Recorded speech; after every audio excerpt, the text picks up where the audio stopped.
Francesco Manto. Can you tell us a bit about your organisation, your role at your organisation, and how Procter & Gamble is responding to the COVID-19 situation? Absolutely. Thank you, Toby. So I belong to human resources globally in Procter & Gamble. Sorry, nobody's perfect, as I used to say. And I'm part of the organization that takes care of talent in general. Talent from any aspect, from talent acquisition to learning and development to careers, talent development, and so on. So we ensure that our people can enter the company and can enjoy their stay and learn throughout the process in a way that they can progress, because we use a formula which is called promotion from within. So basically, we have people who join when they are graduates and then make their career up to the roof, or internally. So we need a lot of education internally to help them and to help ourselves. How did we respond to COVID? Well, our business is different than many others, and we have seen like different things happening in COVID. So P&G is a fast-moving consumer goods. Our products have been on the shelf throughout all the time of the pandemic, and they are still. And one of our first commitment was to ensure that our consumers can find them, because several of them are important for them in many areas. In the US, just to tell one, we produce Charmin, which is like a toilet paper. So it was extremely popular, as you know. So we've been in the middle of that. So what had happened is that we had a bunch of employees like me who work in a commercial or work in the general offices. We were at home in remote working from day one, right? So I've been 70 days, I'm Italian, in Italy, I've been 70 days in lockdown. Others had to go to plants because factories were still working. We still been delivering to our partners in retail. So we needed to work on that. So they continue to work all over the time, and they are still there with masks and all the necessary things to ensure they are safe, because one of our first commitment was safety. So that was more or less like what we did. We wanted to ensure consumers had the product, and we wanted to ensure our people were protected during the time. We're doing very well, I would say. Excellent. Thank you for that succinct summary. And yeah, this is a very different perspective from organizations that have been kind of largely stood down because they're in sectors that have been shut down. You guys are ramping up, I guess, or ratcheting up, making sure there's enough toilet paper on the shelves. Yeah, it's there's been several issues coming from the fact that, several things were not possible anymore. Others were much more complex, with pandemic coming on and with governments putting like boundaries, which were absolutely logic. Difficulties in travel, difficulties in logistics. So there's been several problems to solve, which have been shifting our organization from the normal day-to-day to another one. But as I said, continuing working, all of us. So 100,000 people in the world continue to working all over the time on different topics, and sometimes shifting to different emergencies than usual, let's say. And that brings us on really nicely to our first proper topic of discussion, which is, this has been an enormous shift, an enormous change and crisis, just what you described there. Huge amounts of employees working from home for the first time, huge amounts having to be kept safe in factories. The changes that we've had to make and the speed we've had to make them have been truly remarkable. Things that seemed impossible have had to be possible. So you raised a point in our initial piece about this, where we gathered opinions about unlearning things. So for a learning person to talk about unlearning, and we've listed here on the screen some of those things: relationships, communications, power dynamics. Can you talk to us a bit about unlearning and some of those key things that you mentioned that had to be unlearned? Well, yesterday, our CEO, David Taylor, was sending around an email to all employees in the world. And it was quite interesting because it was very, near to the topic we were discussing today. One of the things he was telling was that it was incredible as during the pandemic, we were shifting things so fast and in such a different direction that we have been even speeding up our decision-making process. So P&G is an elephant, and as all elephants, takes a lot of time to take decisions and to turn in a different direction. In the past, we have been doing several tentatives to speed up and to really like be faster in decision making. And some of them were successful, but never to a point to say like, oh, wow, now we are really simple, right? This is not, P&G is not a simple thing, it's a corporation. Well, in the email, David Taylor was pointing the fact that despite of the emergency, and thanks to the emergency, we have been shifting to a model in which now we have been able to take decisions in hours instead of days or weeks. And it was like, of course, thanking employees for what we have done in that. But the reality is that if you think about what has been happening, it's not only to us, I think it's happened to everybody. When you have to shift to a completely remote organization, the power dynamics are changing. Also, the number of people who need to be implied in something.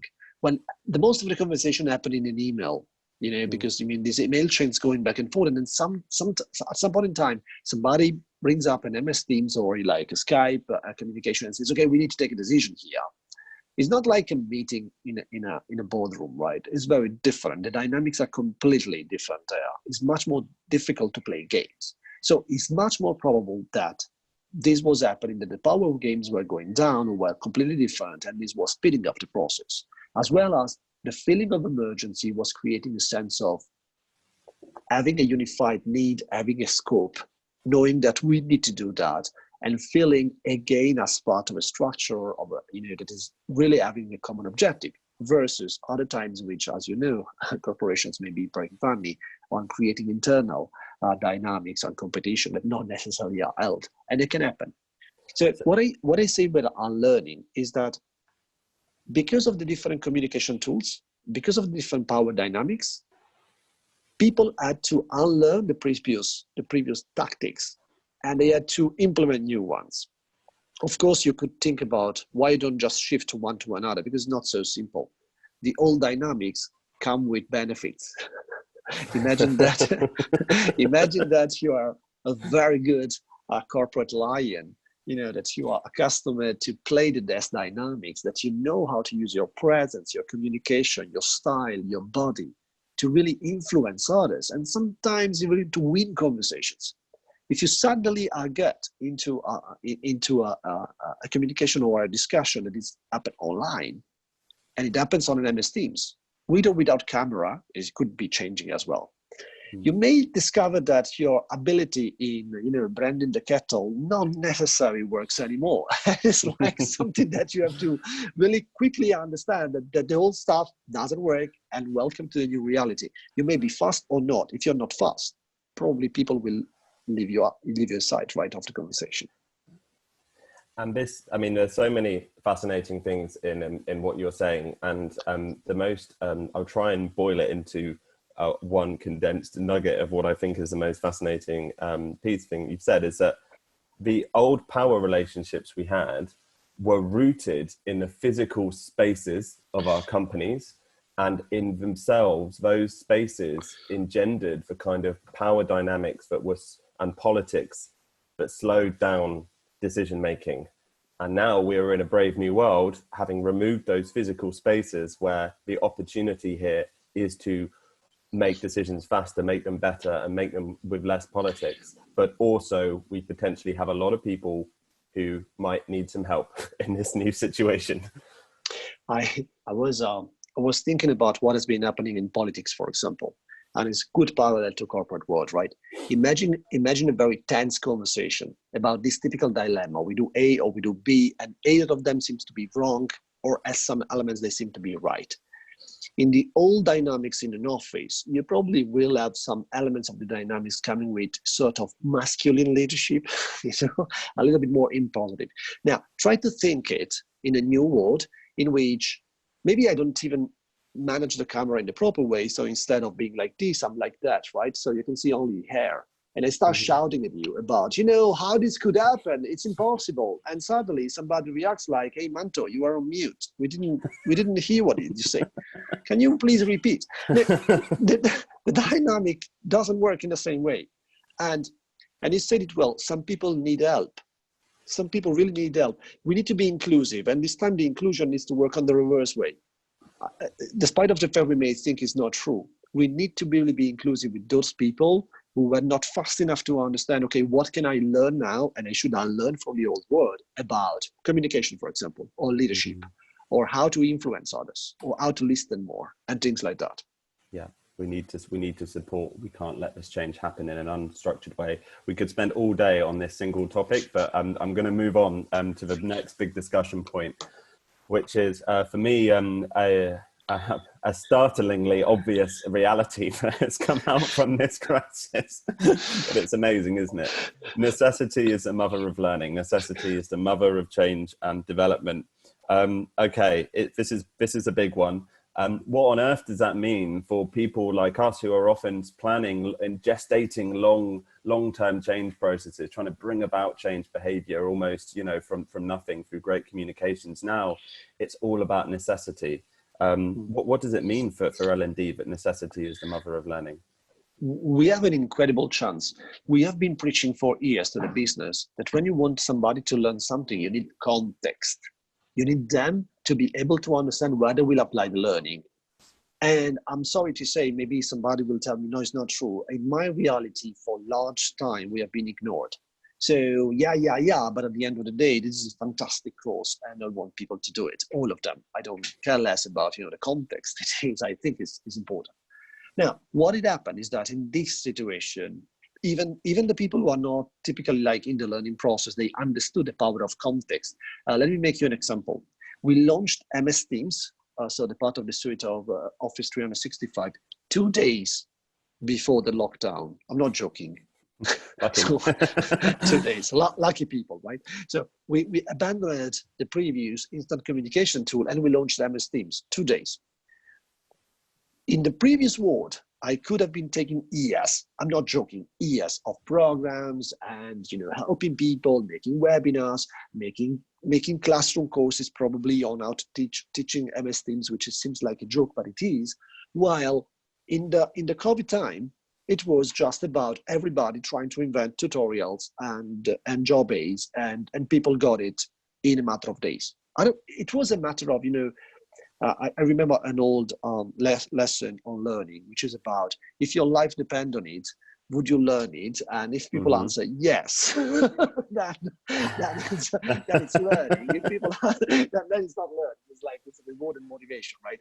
So that is like the motivation given by the context is an element that is like more important than ever. If we now learn the lesson, we can translate in many other things in the business, and we can help the business to catch up objectives much faster. There's a fantastically politically incorrect little descriptor in some older training needs analysis research papers that I was reading dating back to the late 1970s, where the specific phrase were, if you were to hold a gun to this man's head and ask him to do it, could he do it? Exactly. And that's when it's not a learning problem. So it is this big change, and it is a huge wake up call. But I just want to challenge you a bit. Surely there are still things that we need people to embrace. So if we look at the example of Microsoft Teams, we have seen mass adoption of the core features, but still people are not using it as a collaboration tool. For example, to collaborate on documents. They're talking about them in Teams, but they're still sending them over because they don't know some of the nuance. So surely there is a role for some more kind of traditional L&D style kind of change management. You nail it. I was thinking the same. So I see how much my multiple channels in MS Teams are empty. And basically, I only see always the same people collaborating in that, while they continue to send out documents, materials, even suggestions for, this was a fantastic article. They send it via email, right? Because it's something you need to unlearn. You need really to switch off and say no, that's the collaboration tool. And the reason why it's a collaboration tool is not because Manto wants it, but because in that place, you can really make it richer and discuss, and in real time you can see people collaborating, while on an email unfortunately it's not the same dynamic. So all of that could be happening, but it's not happening. So that's why I say there's an opportunity for us, because if we think that exclusively the emergency will help people learning, well, that's not happened. Unfortunately, I learned on my skin in 20 years of career, it doesn't happen by itself. You need to help them, you need to structure things, you need to propose them things at the right time. Make an example in MS Teams. something that is very cool, and there are other features in other programs, but one feature that is very interesting is the captioning, is the live captioning that happens when you are having discussions. Now, it's a very inclusive tool, especially in a company like us, with us like thousands of people, and many of them are not English native speakers like myself. So what does it happen is that if you can have that tool in a conversation over MS Teams, automatically you make the company much more inclusive. You can engage in the conversation. People are usually cut off because they don't understand enough of the conversation. Yeah. Now, that feature is still not so known because people use only the basic stuff. So you need to help them to understand, and in the context, you need to help them to understand in a way that they start leveraging what is needed, so that they start to be like making like an habit, and then they will start using it like crazy. That's a fantastic example. Could be absolutely game changing for communication. And there's something here about changing the mindset, or using the emergency, using the situation to make people think, I've got to think about new ways to do stuff, even if it is using a translation feature so I can work faster and better. And that leads us quite nicely onto this next question, actually, which is, we would expect that kind of forms of digital content delivery and just getting better user experience on digital systems would become a key priority, for what you're doing. But is it more complex than that? It doesn't, what you just described with that, potential translation feature being used in Teams, isn't as simple as just bums on seats, get the content in front of them, right? If it was so simple, I would be much happy. So it's another opportunity, and I'm not joking. I mean, until yesterday, digital learning in general, everything that was like virtual in some way. Think about online learning, web-based training, self-learning, and also asynchronous or synchronous opportunities. All of this was considered like to be a sort of B citizen. Really be citizen. It's like, okay, if you cannot have a classroom, let's do that. And we are preaching in learning and development since years about the fact that it's not true. There are some great benefits in that. Many, I will not enumerate that. Most of the people around, they know it if they work in learning and development. Now, the problem is that in these days, that has become much more popular because of the emergency. So it's a need. I need to reach people and they cannot be in a classroom. How do I do that? So it's getting better. And there are some elements of the mechanism that are helping us. For example, I was reviewing yesterday the results of the latest virtual engagement with a vendor, and they can claim now that the virtual results were better in the latest engagement than the classroom results. This is not like something astonishing for somebody working on learning. Of course, it's better if you organize in the proper way, because the learning cube is better, because there are many things that can help you to learn better and more at your pace. So it's really like something that happens. But there is a problem. There is too much. I'm sorry, there is an issue. Warning, there is too much. We are bombarded. So we are bombarded by opportunities that happen virtually. Everybody's inventing everything. I see thousands of tutorials internally growing up on every single thing. I see everybody holding, webinars and webcasts and whatever else. And I see like buying like crazy videos from outside. And the difficulty is this. When you democratize learning, which is right, so I'm in favor of democratizing learning. But when you democratize learning, the risk is that you make pollution. And pollution will quickly get people out of their natural design to learn. It's like for students. If there is too much, they start hating the learning. And I know it. I have two kids, 2 teenagers. So I know what does it mean, the difference between good learning they love and learning they hate. And most of the times, the amount makes the difference. So too much means I hate it. That's fascinating. Just to recap, this discovery that virtual can be more effective than face-to-face and is no longer a second-class citizen is an example, I think, of some of the game-changing scalability benefits of what we're doing. And I think that scalability theme, suddenly we can reach people better and be more effective than we did before, and the implications of that are enormous. But the other point you've made about there being too much brings me to the second side of that, is you can't just scale. You can't just build and build and build. You can't build successful new products and services just by throwing a load of stuff at the wall. You also need to be focused at the same time. and this kind of wave of online content is potentially putting people off, and that has been my concern, is employees might be thrust into this world of stuff and then switch off from it as quickly as they were switched on. Absolutely.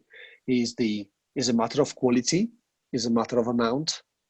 And these are the two things that in fact can be a sort of boomerang for digital learning experience. So we said for years that what was very cool in the virtual learning is that you can put the learner in touch with somebody that if it was not virtual, it was impossible for them, which is like enhancing the quality.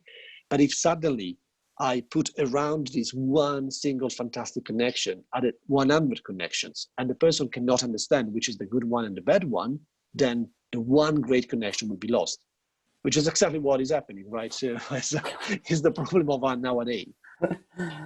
And that clearly, very obviously, leads us on to what role does filtered product for cutting through and getting the right piece of content to the right person, and other innovative technology playing in this new situation?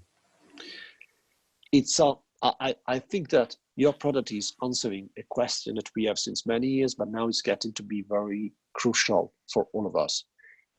And it's more than time, because we started initially our conversations months ago by discussing about the time of learners, how to save time of learners in searching the right learning assets. It's even more than that.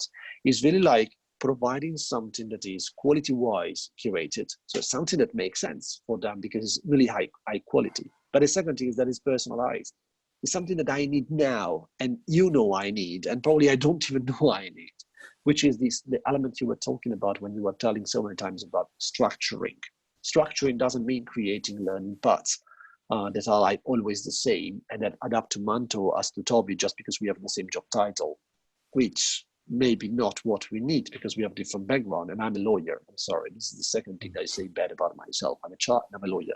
It's not a good combination. But the point is, things like Magpie, things like all the areas of recommendation, personalization, this can help us to make a different learner experience. This can avoid the syndrome of the learner to be like feeling overwhelmed, and can help them to find like, okay, so what I should learn next is A, B, and C. And as you see, like it happens all our life. If we enter in Netflix today, and there is like an overwhelming number of things you can watch about, and many of them are honestly not interesting to me. I'm in sci-fi, so for me, science fiction is everything when I want to watch something. Okay, the moment in which Netflix started suggesting to me the right things at the right time, my engagement to come back to that is much higher, which is the same should happen with Magpie and with any other like tool that helping people to get recommended based on their own profile, based on who they are, based on what they have done before. That is like the key for me to kill the pollution in learning.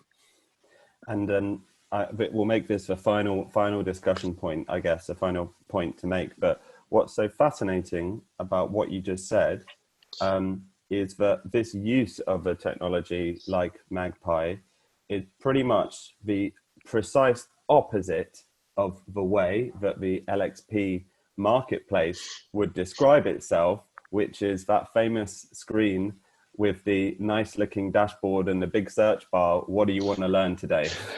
We are positioning our products as amazing deep pools for exploration of endless content. But actually, the real role of personalization and technology is to add structure. That's what people need. They need structure if they're going to make sense of this content. You remind me of something that happened to me many years ago. I'm very old. You may see like these writers are not there for fun. This is not fashion for those of you who are interested. Years ago, somebody was trying to teach to the HR team in Italy how to search using a search bar, on the internet. And the course was led by IT people. And they were trying to convince us that we had to write in the search bar the right words with the Boolean, factors in order to find what we were searching at the first shot, which was interesting because I was in the audience and I'm usually like the stupid one and look then say, but why? So if I knew exactly what I was looking for, I don't need that. So what I want is that I want the search to be so ambiguous that I find something that I didn't know, right? They were looking to me like, okay, this one, please, off, right? But I continued to have this question all my life through, which was about, can I have something that instead of giving me exactly what I'm looking for, tell me something I don't know? Because that's what I'm desperately looking for. Those are things I know. I'm arrogant enough to think about. I know them. It's okay. My arrogance is fine. My ego is quite good. And the problem is that the things I don't know.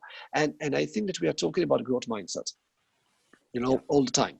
And I understand that many people are also internally in P&G, when I discuss about what is the benefit of a recommendation engine, they are really not convinced about the fact that growth mindset and artificial intelligence have something in common. And what I'm trying to tell them is exactly the contrary. Artificial intelligence can tell you things because it crunches data, and it crunches data about your behaviors, not about your beliefs. Just completely different thing. I believe I need to learn about agile. Well, in reality, maybe I stop a second more on some other things like change management. And I could discover that is very helpful to my career and my performance. That's what I think we need to really unlearn as well. Our arrogance in thinking that, we have a solution because we have a fantastic search bar. Maybe not the best idea around, but I may be wrong. I know. Discovery is so much more important than so much more than just search. Search is a part of it, and I think it's this kind of unknown unknowns, isn't it? Or even some known unknowns as well. But the stuff on the periphery, and as you said, that is both the kind of lean startup growth mindset itself, which is experimentation and exploration, and also the goal of the technology. We're going to keep this one very short and sweet, Francesco. So if you maybe have any closing remarks to make, maybe we'll do that now. And just before you do that, my colleague Annalyn is going to post a link in the chat window, just for anyone who wants to jump straight into a demonstration of Magpie to actually look at what we've been talking about, so you can transition straight from one to the other. But Manto, thank you so much. I will give you an opportunity to say some closing remarks. Well, the only closing remark is this: I've been working in learning for many years. So it's more than 14 years I work in learning. And this is the first time ever that I feel at the center of the scene for real. I feel on the stage. Like, we are finally important. I used to say that learning is foundational in P&G, meaning that we held classes in the foundations of the buildings. While now it's really core, and I see business looking for us. I don't think I'm the only one. I think that all around the world, people working in learning and development, people working in talent development, they are seeing this switch. People need learning now and fast. So I think it's a really unparalleled time to make experiments, but we need to discover the things that we didn't know for many years, or why it didn't work for many years, why people were not so in love for learning for real for many years. We need to discover that. So I'm looking for experiments. I'm looking for people to tell me what we were doing wrong in the past and what we can do differently in the future. This is a similar theme to when I spoke with Miles Renham last week. Is we have to find a way to use this opportunity to be on the stage, to do what might seem counterintuitive, and instead of pretending we have all the answers and it's our time to shine, we have to do experiments. We have to tell people we're still planning, we're still learning. I'm going to close the webinar then. Like I said, it's been incredibly valuable, amazing the amount of value and ideas and insight that you've managed to pack into these short questions and this short time frame. So thank you everyone for joining. Your questions won't be neglected. In anyone who's posted in the chat, we'll definitely be following up on those. But I'll leave it there. Thank you so much, Francesco, and thank you everyone for joining, and have a good afternoon. Thanks to you.